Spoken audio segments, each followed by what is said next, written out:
सो अभी हम बात करेंगे कि लाइक जब आप हेडर फाइल इंक्लूड करते हो तो डबल कोट्स के अंदर करते हो या फिर एंगुलर ब्रैकेट्स के अंदर करते हो, क्या इन दोनों में कोई डिफरेंस होता है कि आप कुछ भी यूज़ कर सकते हो like alternatively they are not any like कुछ मेजर डिफरेंस नहीं है। सो थियोरेटिकली जो मैंने आर्टिकल्स पढ़ के समझा, I am explaining that. Basically मैंने कहाँ से पढ़ा है, basically I learn from learncpp.com। इनका एक हेडर फाइल्स करके एक आर्टिकल है, वहाँ से पढ़ा।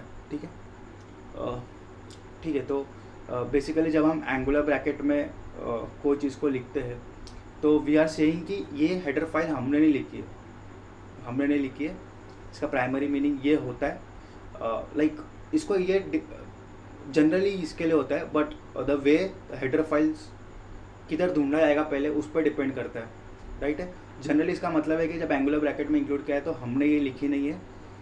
तो डायरेक्टली जो इंक्लूड डायरेक्टरी जो हम लोग सेटिंग्स पे कॉन्फ़िगर करते हैं, कंपाइल मतलब जो कॉन्फ़िगर करते हैं इंक्लूड डायरेक्टरीज, तो डायरेक्टली वो हेडर फाइल को उधर ढूंढता है।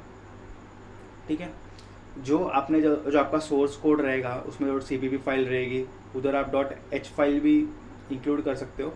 तो बेसिकली इधर जो हेडर जो प्रोजेक्ट में रिलेटिवली जो पड़ा रहेगा करेंट वर्किंग डायरेक्टरी में सोर्स कोड में, बेसिकली ये उधर चेक ही नहीं करेगा, डायरेक्टली इंक्लूड डायरेक्टरी में जाके उधर ही डायरेक्टली चेक करेगा। ठीक है, तो एंगुलर ब्रैकेट में जब भी इंक्लूड करोगे तभी इंक्लूड करना है जब भी आपने खुद ने ये हेडर फाइल नहीं बनाई है। ठीक है, डायरेक्टली इंक्लूड डायरेक्टरी जो आपने सेट किया रहेगा, वो जो भी लोकेशन आपने 3-4 लोकेशन सेट किया रहेगा वो उधर वो हेडर फाइल को ढूंढेगा, ना कि आपके करंट सोर्स डायरेक्टरी में या फिर करंट वर्किंग डायरेक्टरी में, है ना।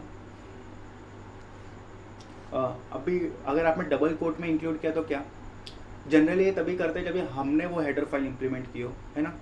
तो इसमें क्या होता है, लाइक फर्स्ट चेक करेगा करंट डायरेक्टरी में, लाइक वो हेडर फाइल नाम का कोई करंट डायरेक्टरी में है क्या, इफ़ है तो हम लोग वो हेडर फाइल यूज़ करेंगे। ठीक है, अगर है तो बात उधर ही ख़त्म।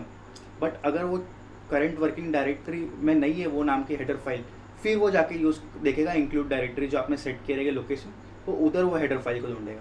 लेकिन याद करो, डबल कोट जब भी हम लोग खुद ने अपना हेडर फाइल इंप्लीमेंट किए बनाया हो और पहले हमको करंट डायरेक्टरी में चेक करना हो, फिर हमने जो इंक्लूड डायरेक्टरीज की है उस लोकेशन पे चेक करना हो तो।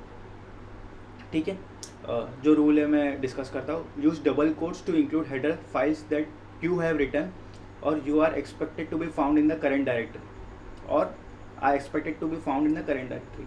Okay, use angular bracket to include the headers that come from your compiler, OS or third party you have installed elsewhere, और जो आप जो लाइक आपका इंक्लूड डायरेक्टरी में आपने वो सब लोकेशन दिया रहेगा, जो भी हेडर फाइल्स है, OS और कंपाइलर जो भी दे रहा है, आपने जो उधर प्री डिफाइंड सेट किया है उसमें डायरेक्टली हेडर फाइल इंक्लूड करना है, ना कि रिलेटिव करंट डायरेक्टरी में देखना है, तो फिर आपको यूज़ करना पड़ेगा एंगुलर ब्रैकेट। ठीक है, होप एक आइडिया आया हो। You can read some Stack Overflow answer या फिर do some more research, but this is the theory I got on this topic. Okay, thank you.